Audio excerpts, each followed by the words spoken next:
उत्तर प्रदेश के प्रतियोगी परीक्षाओं, चाहे यूपीएसआई हो, यूपी पुलिस हो, लेखपाल या फिर यूपीपीएससी, इन सभी में सफलता का एक बहुत बड़ा हिस्सा राज्य सरकार के प्रमुख योजनाओं पर निर्भर करता है। परीक्षा हॉल में एक एक आंकड़े का बहुत महत्व होता है, इसलिए बिना किसी भटकाव के सीधे इन तथ्यों को डिकोड करते हैं। हाँ, इस गहन विश्लेषण में हम यूपी सरकार से महत्वपूर्ण योजनाओं के बजट, उनके शुरू होने के वर्ष और सबसे जरूरी पात्रता मानदंडों की एक-एक परत खोलेंगे। तो शुरुआत महिला और बाल विकास से जुड़ी सबसे चर्चित पहल से करते हैं, यानी कन्या सुमंगला योजना। 1 अप्रैल 2019 को शुरू की गई इस योजना का पैमाना बहुत विशाल है। वर्ष 2025-26 के बजट में इसके लिए पूरे 700 करोड़ रुपए का भारी भरकम प्रावधान किया गया है। लेकिन परीक्षा में सीधे बजट नहीं, बल्कि इसकी शर्तें पूछी जाती हैं। इसकी पात्रता की जटिलताओं को समझना बेहद जरूरी है। पहली शर्त है उत्तर प्रदेश का स्थायी निवासी होना। दूसरी और सबसे ज्यादा फंसाने वाली शर्त है आय सीमा। परिवार की वार्षिक आय 3 लाख रुपए से अधिक नहीं होनी चाहिए। हाँ, और इसके अलावा प्रति परिवार अधिकतम 2 बालिकाएं ही पात्र होंगी और आवेदक परिवार में अधिकतम बच्चों की संख्या भी 2 ही होनी चाहिए। यहाँ एक बहुत ही दिलचस्प कैच है जिस पर आयोग अक्सर सवाल घुमाता है। बिल्कुल। मान लीजिए किसी परिवार में पहले से एक बेटी है और द्वितीय प्रसव में जुड़वा बेटियां जन्म लेती हैं। सामान्य नियम के अनुसार तो सीमा पार हो गई, तो क्या तीसरी बच्ची को लाभ मिलेगा? बालिकाएं हों, तीनों बालिकाएं योजना के लिए पात्र मानी जाएंगी। ये एक ऐसा बिंदु है जिसे नोट्स में हाईलाइट कर लेना चाहिए। और अगर इसके वित्तीय ढांचे को देखें तो ये कोई एक मुश्त राशि नहीं है। ये योजना बच्ची के बड़े होने की प्रक्रिया के साथ चलती है। कुल 6 अलग-अलग चरण हैं और हर चरण का अपना एक अलग उद्देश्य है। इसे महिला सशक्तिकरण और कन्या भ्रूण हत्या रोकने के साथ साथ शिक्षा में ड्रॉप आउट दर को कम करने के लिए डिजाइन किया गया है। इसका क्रमवार विवरण और राशि याद रखना आवश्यक है। पहला चरण जन्म के समय है, जहां 2000 रुपए मिलते हैं। दूसरा चरण 1 वर्ष के भीतर पूर्ण टीकाकरण के बाद है, जहां 1000 रुपए दिए जाते हैं। ये स्वास्थ्य सुरक्षा सुनिश्चित करता है। तीसरा चरण शिक्षा से जुड़ता है। कक्षा 1 में प्रवेश पर 2000 रुपए। चौथा चरण जहां अक्सर लड़कियां स्कूल छोड़ती हैं, यानी कक्षा 6 में प्रवेश पर फिर से 2000 रुपए। पांचवा चरण कक्षा 9 में प्रवेश पर 3000 रुपए देता है। और आखिरी चरण उच्च शिक्षा को प्रोत्साहित करने के लिए है। जब बालिका कक्षा 12 उत्तीर्ण कर लेती है और किसी स्नातक या न्यूनतम 2 वर्ष के डिप्लोमा पाठ्यक्रम में प्रवेश लेती है, तब उसे सबसे बड़ी किश्त यानी 5000 रुपए की सहायता दी जाती है। इस तरह कुल 15,000 रुपए की सहायता मिलती है। बेटियों के सशक्तिकरण से आगे बढ़कर सरकार का फोकस उन बच्चों पर भी है जो दुर्भाग्य से बेसहारा रह गए हैं। यहीं पर हमारी अगली योजना सामने आती है, उत्तर प्रदेश मुख्यमंत्री बाल सेवा योजना सामान्य। यहाँ सामान्य शब्द पर विशेष ध्यान देना है। 2021 में शुरू हुई ये योजना विशेष रूप से गैर कोविड अनाथ बच्चों पर केंद्रित है। कोविड के दौरान अनाथ हुए बच्चों के लिए अलग योजना थी, लेकिन यह सामान्य परिस्थितियों के लिए है। 2025-26 के लिए इसका बजट 252 करोड़ रुपए निर्धारित किया गया है। अगर इस योजना के लाभार्थियों की सूची देखी जाए तो ये केवल माता पिता खो चुके बच्चों तक सीमित नहीं है। इसकी परिधि काफी व्यापक है। इसका विस्तार ही इसे महत्वपूर्ण बनाता है।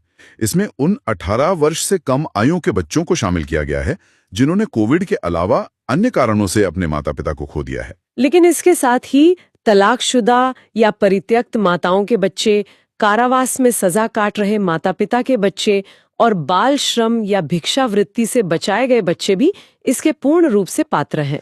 सही कहा। इसमें प्रति परिवार अधिकतम 2 बच्चों को 2500 रुपए की मासिक वित्तीय सहायता दी जाती है। इसमें उच्च शिक्षा और प्रतियोगी परीक्षाओं की तैयारी के लिए भी एक बहुत अच्छा प्रावधान है। हाँ, यह योजना 18 से 23 वर्ष के उन युवाओं का भी समर्थन करती है जो उच्च शिक्षा प्राप्त कर रहे हैं या नीट, जेईई, सीएलए जैसी प्रतियोगी परीक्षाओं की तैयारी कर रहे हैं। और आय सीमा को लेकर एक बहुत ही तकनीकी छूट दी गई है, जो परीक्षा के लिए एक संभावित प्रश्न है। सामान्यतः इस योजना के लिए परिवार की वार्षिक आय सीमा 3 लाख रुपए है, लेकिन यदि बच्चे के दोनों माता पिता का निधन हो चुका है तो ये 3 लाख की आय सीमा पूरी तरह से समाप्त हो जाती है। सफलता के पैमाने के रूप में ये तथ्य भी याद रखा जाना चाहिए कि वित्तीय वर्ष 2024-25 में इस योजना के तहत 29,029 बच्चों को लाभान्वित किया गया है। बच्चों की शिक्षा और सुरक्षा के बाद जब बच्चे युवा होते हैं तो कल्याणकारी योजनाओं का अगला पड़ाव विवाह होता है। यही हमारी तीसरी योजना आती है, मुख्यमंत्री सामूहिक विवाह योजना। समाज कल्याण विभाग की ये योजना अक्टूबर 2017 में शुरू हुई थी और वर्ष 2025-26 के लिए इसके बजट आवंटन को 550 करोड़ रुपए के विशाल स्तर पर रखा गया है। इस योजना में सबसे ज्यादा ध्यान देने वाली बात है इसकी वित्तीय संरचना में किया गया हालिया बदलाव। पहले इस योजना के तहत प्रति विवाह कुल वित्तीय सहायता 51,000 रुपए हुआ करती थी, जिसे अब बढ़ाकर 1 लाख रुपए कर दिया गया है। लेकिन परीक्षा में सिर्फ ये 1 लाख रुपए का आंकड़ा नहीं पूछा जाएगा। पेपर सेट करने वाले इस बात पर जोर देंगे कि इस 1 लाख का विभाजन कैसे होता है, पैसा किसके खाते में जाता है और कैसे खर्च होता है। इस राशि का सटीक विभाजन ही सबसे ज्यादा उलझाता है। इस 1 लाख रुपए में से सबसे बड़ा हिस्सा यानी 60,000 रुपए सीधे वधू के बैंक खाते में भेजे जाते हैं। उसके बाद 25,000 रुपए विवाह परिधान और आवश्यक सामग्री जैसे वस्त्र, आभूषण और बर्तन के लिए निर्धारित हैं। बचे हुए 15,000 रुपए भोजन, टेंट और आयोजन की अन्य व्यवस्थाओं के लिए दिए जाते हैं। विवाह की बात हो रही है तो विशेष वर्गों के लिए क्या प्रावधान है ये देखना भी जरूरी है। यहीं पर हमारी चौथी योजना तस्वीर में आती है, विवाह प्रोत्साहन पुरस्कार योजना। ये योजना 2021 में शुरू की गई थी और विशेष रूप से दिव्यांगजनों के कल्याण पर केंद्रित है। और इसके तहत जो वित्तीय पुरस्कार मिलता है वो एकमुश्त है। लेकिन इसके 3 अलग-अलग स्तर हैं जो इस बात पर निर्भर करते हैं कि दंपति में कौन दिव्यांग है। इन तीनों स्तरों को याद रखना बहुत जरूरी है। यदि केवल वर यानी पति दिव्यांग है तो 15,000 रुपए की राशि प्रदान की जाती है। यदि केवल वधू दिव्यांग है तो यह राशि थोड़ी अधिक यानी 20,000 रुपए होती है। और यदि वधू और वर दोनों दिव्यांग है तो सबसे अधिकतम लाभ यानी 35,000 की एक मुश्त राशि दी जाती है। अब रुक करते हैं 5वीं योजना का, ज्योतिबा फूले श्रमिक कन्यादान योजना। ये पूरी सूची की सबसे नवीनतम योजना है, यानी 2025 में शुरू किया गया है। इस योजना को उत्तर प्रदेश श्रम कल्याण बोर्ड द्वारा संचालित किया जा रहा है। इसलिए पहली शर्त यह है कि श्रमिक का कारखाना अधिनियम 1948 के अंतर्गत पंजीकृत होना आवश्यक है। वेतन और सदस्यता को लेकर इसके जो मापदंड हैं वे काफी सटीक हैं। श्रमिक का मासिक वेतन, जिसमें मूल वेतन और महंगाई भत्ता दोनों शामिल हैं, 15,000 रुपए से अधिक नहीं होना चाहिए। साथ ही श्रम कल्याण बोर्ड में न्यूनतम 3 वर्षों की निरंतर सदस्यता अनिवार्य है। इसका लाभ अधिकतम 2 पुत्रियों तक सीमित है और पुत्री की आयु कम से कम 18 वर्ष होनी चाहिए। इसमें मिलने वाली सहायता राशि तो 51,000 रुपए की एक मुश्त वित्तीय सहायता है। श्रमिकों की बात चली है तो इसी वर्ग से जुड़ी एक और बहुत ही जटिल और विस्तृत योजना को डीकोड करते हैं।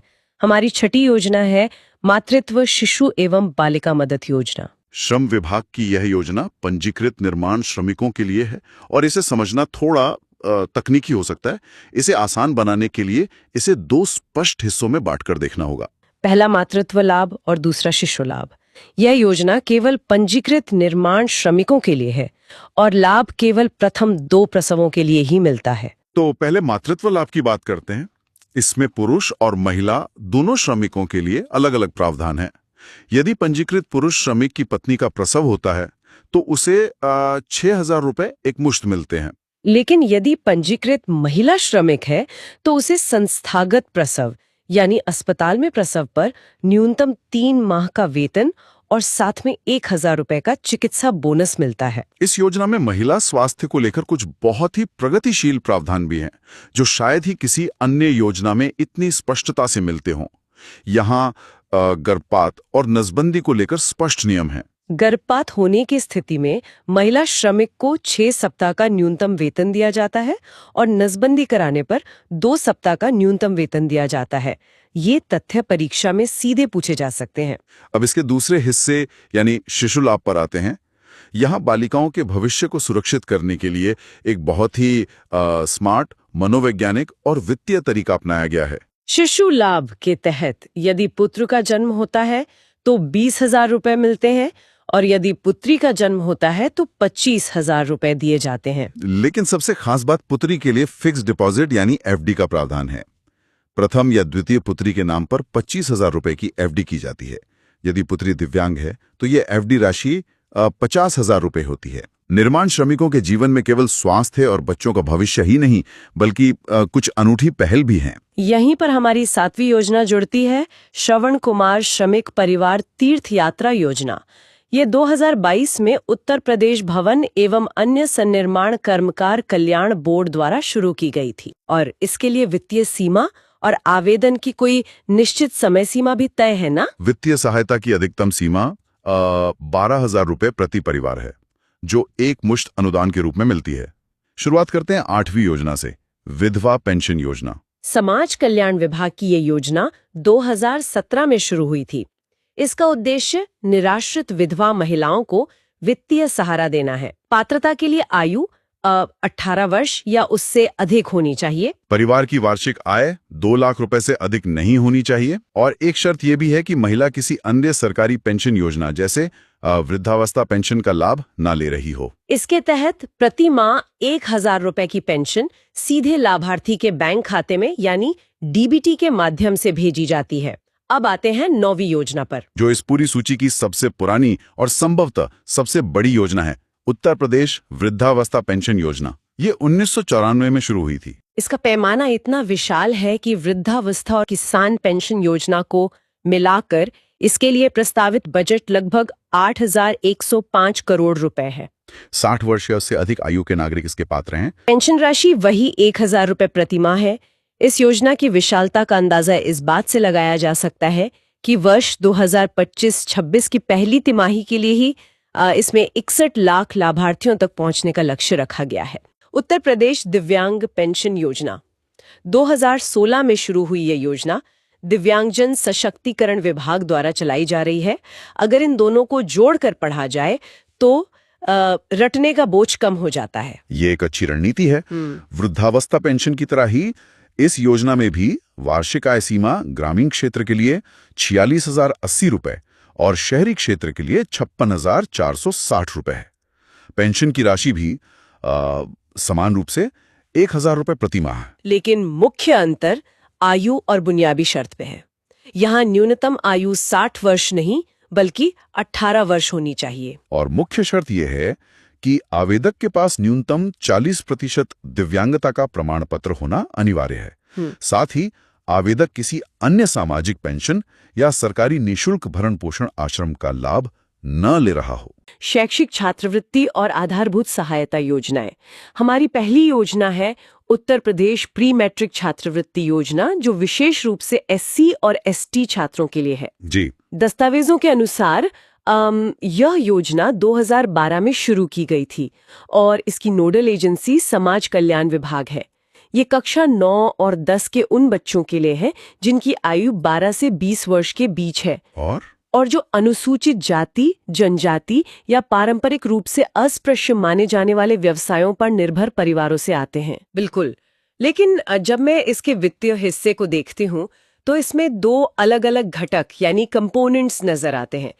घटक 1 उन परिवारों के लिए बनाया गया है जिनकी वार्षिक आय 2,50,000 रुपए से अधिक नहीं है। अच्छा, 2.5 लाख की सीमा। हाँ, इसमें जो छात्र रोज घर से स्कूल जाते हैं, जिन्हें हम डे स्कॉलर्स कहते हैं, उन्हें 3,500 रुपए प्रति वर्ष मिलते हैं।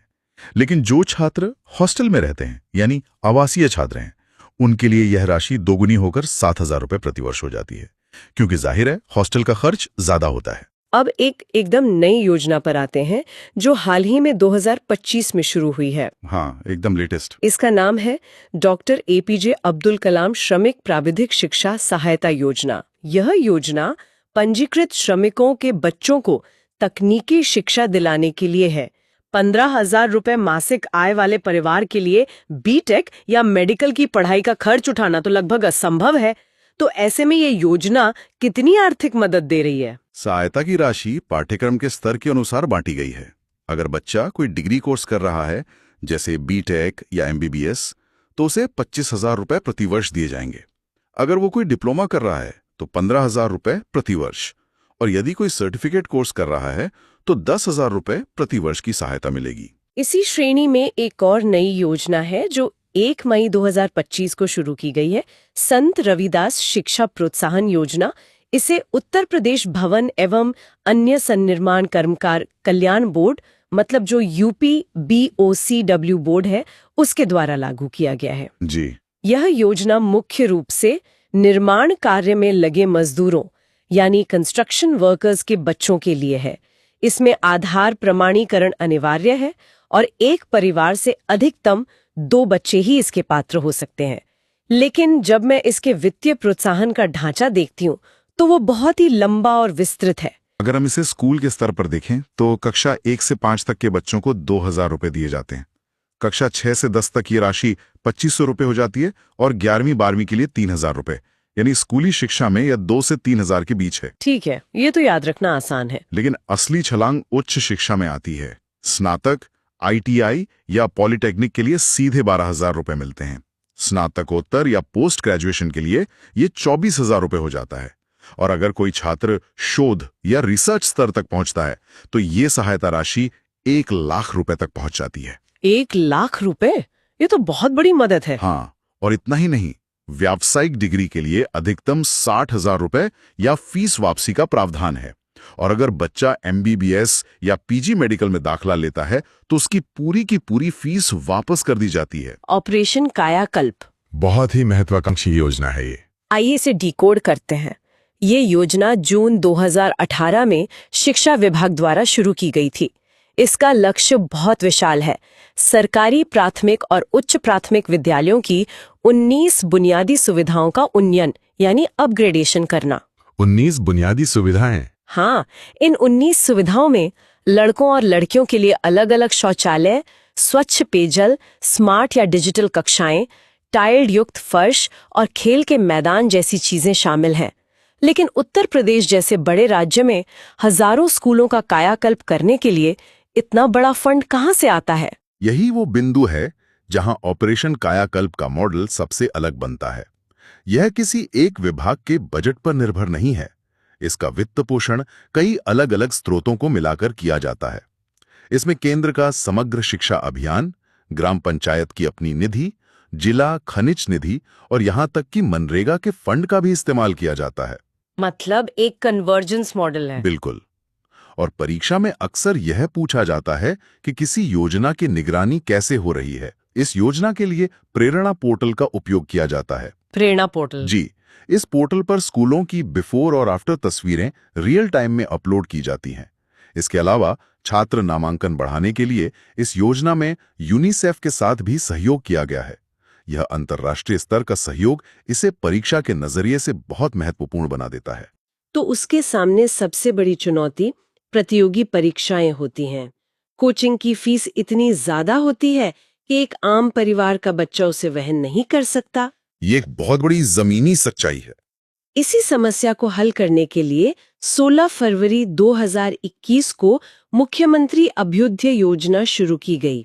इसे समाज कल्याण विभाग और प्रशासन एवं प्रबंधन अकेडमी द्वारा संयुक्त रूप से चलाया जा रहा है। यह योजना मुख्य रूप से आर्थिक और सामाजिक रूप से पिछड़े वर्गों के उन छात्रों के लिए है जो किसी भी न्यूनतम अर्हता परीक्षा को पास कर चुके हैं। इसमें ऑनलाइन और ऑफलाइन दोनों तरह की निःशुल्क कोचिंग दी जाती है। और इस योजना की सबसे बड़ी खासियत सिर्फ मुफ्त कक्षाएं नहीं है। राज्य भर में 2025 तक 162 से अधिक कोचिंग केंद्र स्थापित करने का लक्ष्य है और छात्रों को डिजिटल अध्ययन के लिए टैबलेट भी दिए जा रहे हैं। टैबलेट वितरण भी इसी का हिस्सा है। हाँ, लेकिन जो चीज इस योजना को वास्तव में अद्वितीय बनाती है वो है इसका मेंटरशिप मॉडल। इन केंद्रों में पढ़ाने या मार्गदर्शन करने के लिए स्वयं IAS, IPS और प्रांतीय सिविल सेवा के अधिकारी आते हैं। कल्पना कीजिए, जो युवा सिविल सेवा की तैयारी कर रहा है उसे सीधे उन अधिकारियों से टिप्स मिल रहे हैं जिन्होंने खुद वो परीक्षा पास की है। ये लोग बहुत ही शानदार पहल है।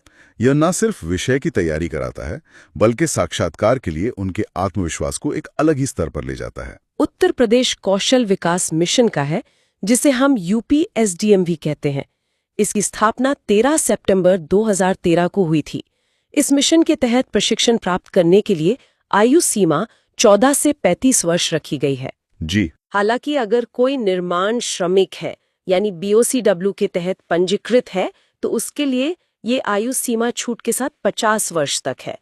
इसमें सामाजिक समावेश का भी ध्यान रखा गया है, जिसके तहत कुल लाभार्थियों में कम से कम 20% अल्पसंख्यक वर्ग से और 30% महिलाएं होनी चाहिए। रोजगार की दिशा में ही एक और महत्वपूर्ण योजना है मुख्यमंत्री शिक्षुता प्रोत्साहन योजना, जिसे हम अप्रेंटिसशिप योजना भी कहते हैं। हाँ। ये मुख्य रूप से उन युवाओं के लिए है जिन्होंने गैर तकनीकी विषयों में डिप्लोमा या ग्रेजुएशन किया है। अच्छा। इसके तहत उन्हें किसी उद्योग या कंपनी में अप्रेंटिसशिप करने पर एक निश्चित स्टाइपेंड दिया जाता है, जिसे अब बढ़ाकर 9,000 रुपए प्रति माह कर दिया गया है। वित्तीय वर्ष 2023-24 के बजट में इसके लिए 100 करोड़ रुपए का प्रावधान किया गया है।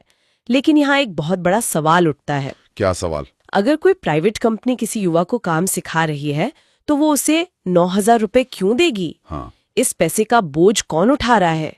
ये वित्तीय मॉडल क्या है? परीक्षा के लिए ये वित्तीय मॉडल अति महत्वपूर्ण है और इसे बहुत ही स्मार्ट तरीके से डिजाइन किया गया है। सरकार जानती है कि अगर प्राइवेट कंपनी पर पूरा बोझ डाला गया तो वो फ्रेशर्स को मौका ही नहीं देगी। बिल्कुल सही बात है। इसलिए इस 9,000 रुपए को 3 हिस्सों में बांट दिया गया है। इसे ऐसे समझिए, इस 9,000 में से 4,500 रुपए यानी 50% हिस्सा भारत सरकार सीधे देती है। जो प्राइवेट संस्थान या कंपनी युवा को ट्रेनिंग दे रही है उसे अपनी जेब से केवल 3,500 रुपए यानी लगभग 39% देने होते हैं और बाकी बचे हुए 1,000 रुपए जो 11% हैं उसकी प्रतिपूर्ति उत्तर प्रदेश राज्य सरकार करती है। मतलब केंद्र, राज्य और निजी संस्थान तीनों मिलकर फंड कर रहे हैं। जी हाँ, इस त्रिस्तरीय फंडिंग मॉडल का फायदा यह है कि कंपनी को बहुत कम पैसे में एक युवा वर्कर मिल जाता है और युवा को काम सीखने के साथ साथ एक सम्मानजनक स्टाइपेंड मिल जाता है। यह वास्तव में एक विन विन स्थिति है। इसके बाद सीधे नौकरी दिलाने के लिए यूपी कौशल सतरंग योजना है। इसे 2020 में सेवायोजन विभाग द्वारा प्रारंभ किया गया था। इस योजना का फोकस उन बेरोजगार युवाओं पर है जो उत्तर प्रदेश के स्थायी निवासी हैं, जिनकी उम्र 18 से 40 वर्ष के बीच है, जो कम से कम 10वीं पास है और जिनके परिवार की वार्षिक आय 36,000 रुपए से कम है। हाँ, आय सीमा बहुत जरूरी है। इसके तहत जिला स्तर पर मेगा रोजगार मेलों का आयोजन किया जाता है, जहां कंपनियां सीधे आकर युवाओं का चयन करती हैं। और सबसे अच्छी बात यह है कि वेतन सीधे उनके बैंक खाते में ट्रांसफर किया जाता है ताकि कोई बिचौलिया उनका शोषण ना कर सके। और अंत में हमें उन युवाओं को नहीं भूलना चाहिए जो नौकरी मांगने के बजाय नौकरी देने वाले बनना चाहते हैं, जो अपना खुद का व्यवसाय शुरू करना चाहते हैं। उनके लिए यूपी मुख्यमंत्री युवा स्वरोजगार योजना है, MYSY। जी। इसमें भी आवेदन करने वाली युवा की आयु 18 से 40 वर्ष के बीच होनी चाहिए और न्यूनतम शैक्षिक योग्यता 10वीं पास है। क्या इसमें व्यवसाय शुरू करने के लिए ऋण लेने की कोई आय सीमा निर्धारित की गई है? जी हाँ, और यह आय सीमा वर्ग के अनुसार अलग अलग है। सामान्य, OBC और अल्पसंख्यक वर्ग के लिए परिवार की वार्षिक आय 2 लाख रुपए से अधिक नहीं होनी चाहिए। वहीं SC/ST वर्ग के अभ्यर्थियों के लिए यह सीमा 2.5 लाख रुपए रखी गई है। अच्छा, और ऋण कितना मिलता है? अगर अभ्यर्थी इन शर्तों को पूरा करता है तो उसे अपना उद्योग या व्यवसाय स्थापित करने के लिए मशीनरी या कच्चे माल हेतु 25 लाख रुपए तक का ऋण उपलब्ध कराया जाता है। और सबसे बड़ी राहत यह है कि यह ऋण 6% प्रतिवर्ष की बहुत ही रियायती ब्याज दर पर दिया जाता है, जो बाजार दर से काफी कम है। नंद बाबा दुग्ध मिशन बहुत ही महत्वाकांक्षी मिशन है ये। दस्तावेजों के अनुसार यह मिशन वर्ष 2022 में शुरू किया गया था, जो कि राज्य के जन कल्याण संकल्प 2022 के ठीक अनुरूप है। इसका विहंगम दृश्य ही चौंकाने वाला है। हाँ, इसका सीधा लक्ष्य राज्य को दुग्ध उत्पादन में देश में सबसे आगे ले जाना है। और इसके लिए जो बजट तय किया गया है वो कोई छोटी मोटी रकम नहीं है। आगामी 5 वर्षों के लिए पूरी 1,000 करोड़ रुपए। बिल्कुल 1,000 करोड़ रुपए का भारी भरकम बजट। इसका असली लक्ष्य है हर गांव में सहकारी समितियों यानी कोऑपरेटिव सोसाइटीज का एक मजबूत जाल बिछाना। मतलब बिचौलियों को हटाना? बिल्कुल। अक्सर दूध बेचने वाले छोटे किसान बिचौलियों के जाल में फंस जाते हैं, जहां उन्हें अपनी मेहनत का सही दाम नहीं मिलता। हाँ, ये तो एक बहुत पुरानी और आम समस्या है। तो जब गांव के स्तर पर ही सहकारी समितियां बनेंगी तो छोटे से छोटे पशुपालक को भी एक बड़े संगठित नेटवर्क की ताकत मिलेगी और उसे उसके दूध का उचित, सीधा और पारदर्शी मूल्य मिलेगा। ये तो हुई ढांचे की बात, लेकिन इस बड़े मिशन की छतरी के नीचे 3 बहुत ही विशिष्ट योजनाएं काम कर रही हैं। जी, 3 प्रमुख योजनाएं हैं। चलिए इन तीनों का एक एक करके विश्लेषण करते हैं। सबसे पहले दस्तावेजों में जिक्र है मुख्यमंत्री स्वदेशी गौ संवर्धन योजना का, जिसकी शुरुआत जून 2023 में हुई थी। हाँ, और इसके नियम बहुत ही कड़े हैं। शर्त यह है कि लाभार्थी की आयु 18 वर्ष से अधिक होनी चाहिए और उसका उत्तर प्रदेश का निवासी होना अनिवार्य है। अब इसी क्रम में दूसरी योजना की ओर बढ़ते हैं, मुख्यमंत्री प्रगतिशील पशुपालक प्रोत्साहन योजना। इसमें कुछ बहुत ही शानदार स्वदेशी नस्लों का विशेष रूप से जिक्र है, जैसे कि गिर, साहीवाल, हरियाणा, गंगातीरी और थारपारकर। जी। और यहाँ पे ध्यान देने वाली एक बारीक बात यह है कि पिछली योजना के विपरीत ये योजना समूहों या सहकारी समितियों के लिए बिल्कुल नहीं है। अच्छा, तो ये किसके लिए है? ये विशुद्ध रूप से व्यक्तिगत पशुपालकों के लिए डिजाइन की गई है। एक व्यक्ति अधिकतम 2 गायों के लिए ही इस प्रोत्साहन का लाभ उठा सकता है। यानी फोकस क्वालिटी पर है, क्वांटिटी पर नहीं। बिल्कुल। इसका उद्देश्य सिर्फ गायों की संख्या बढ़ाना नहीं है, बल्कि उच्च दुग्ध उत्पादक स्वदेशी गायों के पालन को प्रोत्साहित करना और स्वस्थ प्रतिस्पर्धा पैदा करना है। और इस प्रतिस्पर्धा को बढ़ावा देने का तरीका भी बहुत सीधा है। नकद प्रोत्साहन। दुग्ध उत्पादकता को मापकर पशुपालक को 10,000 से लेकर 15,000 रुपए तक की एक मुश्त राशि दी जाती है। लेकिन ये लाभ एक गाय पर उसके पूरे जीवन काल में केवल एक ही बार मिलेगा। हाँ, दस्तावेज में ये स्पष्ट है। इस नकद प्रोत्साहन को आप एक तरह के रिवॉर्ड सिस्टम या सम्मान के रूप में देख सकते हैं। जब किसी पशुपालक को अच्छी गाय पालने के लिए पूरे गांव के सामने नकद इनाम मिलता है तो वो एक उदाहरण बन जाता है। इससे दूसरे लोग भी प्रेरित होते होंगे। बिल्कुल। लेकिन अब हम जिस तीसरी योजना की बात करने जा रहे हैं वो तो किसी बड़े व्यवसायिक प्रोजेक्ट से कम नहीं लगती। आप नंदिनी कृषक समृद्धि योजना की बात कर रहे हैं। हाँ, इसके नियम काफी सख्त हैं और इसका पैमाना बहुत बड़ा है। आवेदन करने वाले के पास गाय या भैंस पालने का कम से कम 3 साल का अनुभव होना ही चाहिए। केवल अनुभव ही नहीं, जमीन भी होनी चाहिए। हाँ, शेड बनाने के लिए आधा एकड़ और हरा चारा उगाने के लिए 1.5 एकड़ जमीन का होना अनिवार्य है। और ये अभी 18 मंडलीय मुख्यालयों में लागू है। ये योजना दरअसल डेयरी सेक्टर में केवल पशुपालन नहीं बल्कि एक कमर्शियल एंटरप्रेन्योरशिप खड़ा करने का सीधा प्रयास है। इसमें एक इकाई का मतलब पूरी 25 गायें होती हैं। ये दुग्ध मिशन तो अर्थव्यवस्था की एक मजबूत तस्वीर पेश करता है। लेकिन अब हम अपना ध्यान पशुओं से हटाकर उन इंसानों की ओर लाते हैं जो इस व्यवस्था की असली रीढ़ हैं, हमारे किसान। हाँ, कृषक दुर्घटना कल्याण योजना। बिल्कुल, ये योजना 14 सितंबर 2019 को लागू की गई थी। इसका दायरा इतना व्यापक है कि 18 से 70 वर्ष की आयु के सभी किसान इसके दायरे में आते हैं। और सबसे अहम बात, इसमें भूमिहीन किसानों और उनके आश्रितों को भी शामिल किया गया है जो दूसरों के खेतों में काम करते हैं। अगर हम इसे बड़े परिदृश्य से जोड़ें तो हमें ये स्वीकार करना होगा कि खेती कोई वातानुकूलित दफ्तर की सुरक्षित नौकरी नहीं है। ये हर दिन खतरों से जूझने का काम है। बिल्कुल, मौसम की मार, कीचड़ में नंगे पैर चलना, रात के अंधेरे में पानी लगाना और अपनी फसल को ट्रैक्टर ट्रॉली में लाद कर हाईवे के रास्ते मंडी ले जाना, किसान हर कदम पर जानलेवा जोखिमों का सामना करता है। ये योजना उन्हीं वास्तविक खतरों को कवर करती है। प्राकृतिक आपदाएं, जंगली पशु का हमला, सर्पदंश और यहाँ तक कि सड़क दुर्घटनाएं भी इसमें शामिल हैं। और इसके लिए बजट भी बहुत बड़ा रखा गया है। हाँ, वर्ष 2025-26 के बजट में इसके लिए 1050 करोड़ रुपए का प्रावधान है। मुआवजे की राशि क्या तय की गई है? दुर्घटना में मृत्यु या दोनों हाथ पैर की क्षति पर 5 लाख रुपए की आर्थिक सहायता है और आंशिक दिव्यांगता पर, जिसमें कम से कम 60% दिव्यांगता अनिवार्य है, 1 लाख से 3 लाख रुपए तक का मुआवजा है। 5 लाख रुपए की ये सुरक्षा किसी भी ग्रामीण परिवार को रातों रात बिखर जाने से बचाती है। मुख्य कमाने वाले के जाने पर परिवार गरीबी रेखा के नीचे खिसक सकता है। अब हम सूखी जमीन से पानी का रुख करते हैं। यहाँ कहानी वाकई बहुत रोचक हो जाती है, क्योंकि अब हम बात करेंगे नीली अर्थव्यवस्था की। मुख्यमंत्री मत्स्य संपदा योजना। हाँ, ये केंद्र की प्रधानमंत्री मत्स्य संपदा योजना का ही राज्य स्तरीय रूपांतरण है। नीली अर्थव्यवस्था किसी भी राज्य के लिए राजस्व और रोजगार पैदा करने का बड़ा क्षेत्र है। इसका लक्ष्य केवल मछलियां बेचना नहीं, बल्कि ग्राम सभा के तालाबों के पट्टा धारकों और निषाद समुदाय का उत्थान करना है। और महिला मछुआरों का भी। दस्तावेज बताते हैं कि आने वाले 5 वर्षों में 500 मत्स्य सीड बैंक स्थापित करने का लक्ष्य है। यानी हर साल 100 नए सीड बैंक। साथ ही पट्टा धारकों को शुरुआत के लिए 40% तक का भारी अनुदान भी है। ये सीड बैंक की अवधारणा क्या है?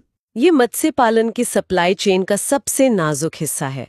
मछुआरों को समय पर अच्छी गुणवत्ता वाले मछली के बीज नहीं मिल पाते। जब उनके गांव के पास ही सीड बैंक होंगे तो पैदावार में जबरदस्त उछाल आएगा। इस योजना में एक हिस्सा ऐसा है जिसने मुझे सोचने पर मजबूर कर दिया, बजट का लैंगिक आधार पर विभाजन। हाँ, महिलाओं के लिए अलग बजट, पुरुषों के लिए 195 करोड़ और महिलाओं के लिए अलग से 115 करोड़ का समर्पित बजट। गंभीर बीमारी सहायता योजना। मुख्य रूप से देखा जाए तो ये एक स्वास्थ्य बीमा और वित्तीय सहायता का मॉडल है।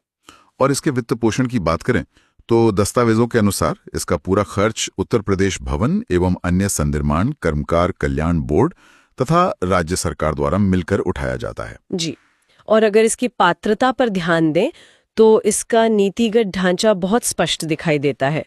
इसके तहत केवल पंजीकृत निर्माण श्रमिक और उनके आश्रित ही पात्र माने गए हैं। हाँ बिल्कुल, और इन आश्रितों की परिभाषा भी तय है। इसमें माता पिता, जीवन साथी और 21 वर्ष से कम आयु के बच्चे शामिल हैं। लेकिन यहाँ एक विशेष प्रतिबंध का उल्लेख करना जरूरी है। वही प्रतिबंध जिसमें कहा गया है कि जो लोग आयुष्मान भारत या किसी अन्य समान स्वास्थ्य योजना का लाभ उठा रहे हैं वे इस योजना के पात्र नहीं होंगे। हाँ, यही वाला। अक्सर ये देखा जाता है कि एक ही व्यक्ति कई सरकारी योजनाओं का लाभ ले लेता है, तो ये नियम विशेष रूप से उसी दोहरेपन को रोकने के लिए है। मतलब सरकारी संसाधनों के दोहराव को रोकना प्रशासन की एक बड़ी चुनौती होती है। एकदम सही। इस प्रतिबंध का सीधा अर्थ यही है कि शासन व्यवस्था उन वंचित निर्माण श्रमिकों तक पहुंचना चाहती है जो अन्य किसी भी सुरक्षा जाल से पूरी तरह बाहर रह गए हैं। स्वास्थ्य के ही क्षेत्र में जो दूसरी योजना दस्तावेजों में दर्ज है वो है उत्तर प्रदेश मुख्यमंत्री जन आरोग्य योजना। इसे 1 मार्च 2019 को लागू किया गया था। और ये योजना मूल रूप से केंद्र सरकार की प्रधानमंत्री जन आरोग्य योजना के पूरक के रूप में काम करती है। पूरक होने का मतलब यह है कि जो आबादी केंद्र की योजना के मानकों में फिट नहीं बैठ पाई या किसी कारणवश छूट गई, उसे राज्य सरकार ने अपनी इस योजना के जरिए सुरक्षा घेरे में ले लिया। बिल्कुल। इसमें प्रति परिवार 5 लाख रुपए तक का स्वास्थ्य बीमा और गोल्डन जन आरोग्य कार्ड दिया जाता है। और इसका जो लक्ष्य है वो 10 करोड़ वंचित परिवारों को इस कवरेज में लाना है। मुख्यमंत्री सक्षम सुपोषण योजना। वर्ष 2021-22 के बजट में इसकी घोषणा हुई थी और आगामी 2025-26 के बजट के लिए इसमें 100 करोड़ रुपए का स्पष्ट प्रावधान किया गया है। इस योजना का लक्षित समूह बहुत ही वैज्ञानिक तरीके से चुना गया लगता है। इसमें आंगनवाड़ी केंद्रों में पंजीकृत 6 माह से 5 वर्ष तक के कुपोषित बच्चों को रखा गया है। जी, लेकिन इसका जो दूसरा लक्षित समूह है वो और भी अधिक ध्यान देने योग्य है। इसमें 11 से 14 वर्ष की वे किशोरियां शामिल हैं जो विद्यालय नहीं जाती हैं और एनीमिया से पीड़ित हैं। IGRS जन सुनवाई, यह राज्य की एक एकीकृत शिकायत निवारण प्रणाली है। जी, इसके लिए jansunwai.up.nic.in पोर्टल और एक समर्पित मोबाइल ऐप का उपयोग किया जाता है। शिकायत निवारण व्यवस्थाएं कागजों पर तो हमेशा अच्छी लगती हैं, लेकिन इनकी असली परीक्षा तो जवाबदेही तय करने में होती है। सही बात है। नागरिक और सरकार के बीच संवाद में सबसे बड़ी बाधा यही होती है कि फाइलें अक्सर सरकारी दफ्तरों में दब जाती हैं। इस प्रणाली में 2 तथ्यात्मक पहलू बहुत स्पष्ट किए गए हैं। पहला है शिकायत की रियल टाइम यानी वास्तविक समय में ट्रैकिंग, और दूसरा है निस्तारण के बाद नागरिक द्वारा फीडबैक देने की सुविधा। उत्तर प्रदेश की एक जिला एक उत्पाद योजना, जिसे ODOP के नाम से भी जाना जाता है, पारंपरिक शिल्प को बढ़ावा देने के लिए जनवरी 2018 में इसे शुरू किया गया था और 2025-26 के बजट में इसके लिए 337 करोड़ रुपए रखे गए हैं। इस योजना की संरचना को देखें तो ये 75 जिलों के स्थानीय उद्योगों और कारीगरों को एक नई पहचान देने का एक बहुत बड़ा प्रयास है। इसके तहत अब तक 1 लाख से अधिक कारीगरों को आधुनिक उपकरणों का उपयोग सिखाने के लिए कौशल विकास प्रशिक्षण दिया जा चुका है। मुख्यमंत्री युवा उद्यमी विकास अभियान योजना, ये हाल ही में 2024 में शुरू की गई है और इसका बजट आकार काफी बड़ा है।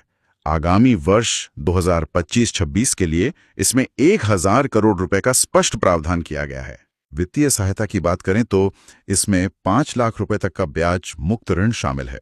एग्रीज तथा AI प्रज्ञा 2025 में शुरू हुई ये एक बहुत ही विशाल परियोजना है जिसका कुल बजट 3,900 करोड़ रुपए है। और दस्तावेजों के अनुसार इसमें 2,737 करोड़ रुपए का विश्व बैंक का ऋण भी शामिल है। पूर्वांचल और बुंदेलखंड के 28 जनपदों में इसे लागू किया जा रहा है।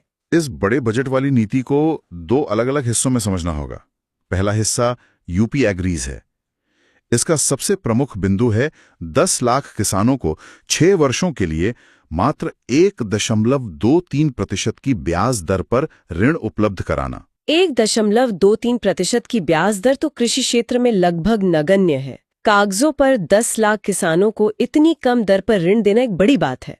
इसके साथ ही 500 किसानों को उन्नत प्रशिक्षण के लिए विदेश भेजने का भी प्रावधान है। इतनी कम ब्याज दर खेती की लागत को सीधे तौर पर कम कर देती है। और जहां तक विदेश भेजकर प्रशिक्षण दिलाने की बात है, तो यह तकनीकी हस्तांतरण या टेक्नोलॉजी ट्रांसफर का एक सीधा तरीका है। मतलब जब वे किसान वापस लौटेंगे तो वे अपने क्षेत्रों में मास्टर ट्रेनर के रूप में काम कर सकेंगे। जी, और इसी योजना का जो दूसरा हिस्सा है वो है एआई प्रज्ञा।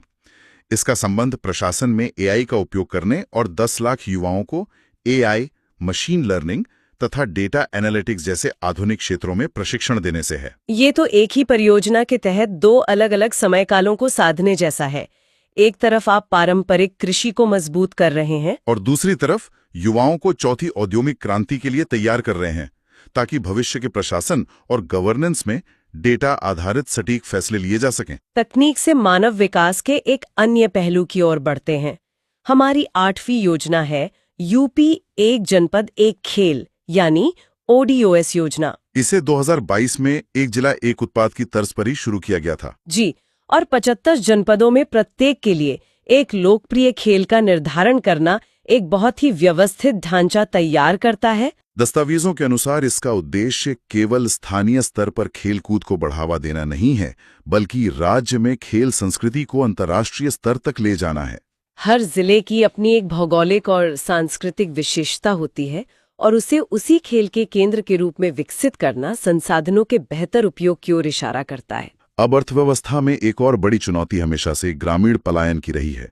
9वीं योजना इसी महत्वपूर्ण मुद्दे को संबोधित करती है। जी, 9वीं योजना है मुख्यमंत्री ग्रामोद्योग रोजगार योजना, जिसे CMVES भी कहा जाता है। ग्रामीण क्षेत्रों से शहरों की ओर होने वाले पलायन को रोकने के लिए इसे काफी पहले 2005 में शुरू किया गया था। इसमें 18 से 50 वर्ष के शिक्षित बेरोजगार या ITI प्रशिक्षित युवा पात्र माने गए हैं। लेकिन इस योजना में जो सबसे महत्वपूर्ण नियम है वो इसके आर्थिक स्वरूप से अधिक इसके सामाजिक स्वरूप को दर्शाता है। आप उस नियम की बात कर रहे हैं जिसके तहत न्यूनतम 50% लाभार्थी अनुसूचित जाति, अनुसूचित जनजाति या अन्य पिछड़ा वर्ग से होने चाहिए। बिल्कुल, ये एक बहुत बड़ा नीतिगत बिंदु है। इसके तहत 10 लाख रुपए तक के सावधि ऋण या कार्यशील पूंजी पर ब्याज अनुदान दिया जाता है। यहाँ भी एक तकनीकी शब्द है, कार्यशील पूंजी, जिसे हम वर्किंग कैपिटल कहते हैं। व्यवसाय शुरू करने के बाद रोजमर्रा के खर्चों को चलाने के लिए जिस पैसे की जरूरत होती है, उस पर भी सरकार ब्याज में छूट दे रही है। सही कहा। सावधि ऋण या टर्म लोन अक्सर मशीनें या बुनियादी ढांचा खरीदने के काम आता है, और कार्यशील पूंजी उस व्यवसाय को रोजमर्रा में जिंदा रखती है। और इसमें जो 50% का सामाजिक आरक्षण है, वो ये सुनिश्चित करता है कि इस आर्थिक विकास में समाज के हाशिए पर खड़े वर्गों को अनिवार्य रूप से शामिल किया जाए। जी, अब इस विश्लेषण के क्रम में हमारी अंतिम और 10वीं योजना शिक्षा और डिजिटल समावेशन को एक साथ जोड़ती है। ये है स्वामी विवेकानंद युवा सशक्तिकरण योजना। 25 दिसंबर 2021 को शुरू की गई इस योजना में उच्च तकनीकी या व्यावसायिक शिक्षा के विद्यार्थियों को निशुल्क टैबलेट या स्मार्टफोन दिए जाते हैं। इस योजना के प्रशासनिक प्रक्रिया इसका सबसे दिलचस्प पहलू है। इसमें विद्यार्थियों को अलग से कोई फॉर्म या लंबा चौड़ा आवेदन नहीं भरना पड़ता। दस्तावेजों में स्पष्ट है कि शैक्षणिक संस्थान सीधे पात्र विद्यार्थियों की सूची सरकार को भेज देते हैं। बिल्कुल, इससे तो वो पूरी कागजी कार्रवाई ही समाप्त हो जाती है, जहां एक विद्यार्थी को योजना का लाभ लेने के लिए कई सरकारी दफ्तरों के चक्कर काटने पड़ते हैं। इसके साथ ही दस्तावेजों में 1 करोड़ विद्यार्थियों तक पहुंचने के लक्ष्य और डिजी शक्ति पोर्टल के माध्यम से इसकी निगरानी व्यवस्था का भी उल्लेख किया गया है। जब संस्थाएं सीधे सूची भेजती हैं और एक केंद्रीय पोर्टल से उसकी निगरानी होती है, तो बीच के स्तर पर होने वाली देरी और लाल फीताशाही काफी हद तक कम हो जाती है।